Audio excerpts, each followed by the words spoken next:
Welcome to the next episode of the Dark Web Deacon. Before we begin, be sure to smash that subscribe button, click the bell to turn on notifications. New videos are published every Monday and Thursday, and as always, be sure to like and provide comments.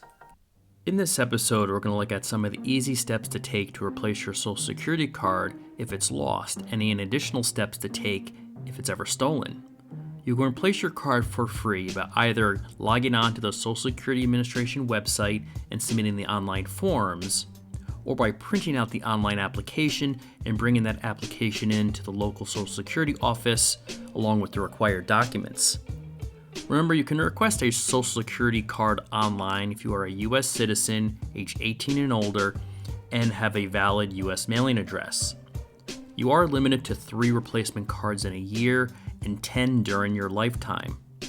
There are some exceptions to this rule. For example, if you have a legal name change, this does not count toward the limit. Neither does changes to immigration status that require updates. The documents needed for the application is fairly straightforward. The paperwork needed is based on proving your citizenship, proving your age, and proving your identity. Now remember, no photocopies are allowed and all documents must be originals, and they all must have valid dates, so nothing that's expired. For citizenship, you must show proof of your U.S. citizenship via a U.S. birth certificate or a U.S. passport. For your age, you must show proof of your age, again with a U.S. birth certificate, hospitalization birth record, a U.S. passport, or a religious record made before the age of 5 showing your date of birth. For your identity, you must prove your identity showing a U.S. driver's license, a state-issued ID card, a U.S. passport, or an employment ID card, school ID card, or military card. The question often comes up, can I replace my Social Security number and card on the same day? The answer is no.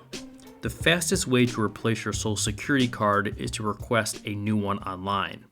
You can also visit a local Social Security office in your area, but according to the SSA website, it typically takes 10 to 14 days to receive your new card once your application has been processed. Now, what if your Social Security card was stolen? If you're replacing your Social Security card because it has been stolen, there are several additional steps you should take to reduce your risk of identity theft. First, alert the authorities. You should contact local law enforcement to file a crime report. You will need this later to ensure you're never liable for future fraud according to your identity. Number 2, add a fraud alert or freeze your credit file with all 3 major credit bureaus, being Experian, Equifax, and TransUnion. Now, adding a fraud alert to your credit file lets creditors know you've been a victim of fraud, or you may be the victim in the future. A fraud alert instructs creditors to take extra steps to verify your identity before granting any new credit in your name. Placing a fraud alert with any one of the 3 major bureaus, Experian, TransUnion, or Equifax, will automatically alert the other 2 to do the same, so you only need to contact one of them.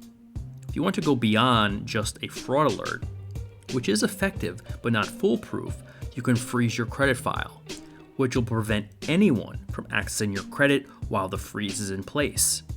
Credit freezes must be turned on and off at each of the credit bureaus individually. Check out my previous video on freezing your child's credit file in 4 easy steps. The steps in this video will also apply to adults as well. And finally, number 3, check your credit. It's important to monitor your credit carefully after your Social Security card is stolen to see what happened in the days and weeks after the card was initially stolen. You want to continue to monitor it for at least 12 to 18 months if you don't end up freezing it. If an identity thief uses it to take out a credit card or a loan in your name, it will appear on your credit file, so you want to be alerted if this ever does happen. Thanks for watching, and as always, please like, subscribe, and provide comments, and turn on notifications by clicking the bell in order to check out future videos published twice a week.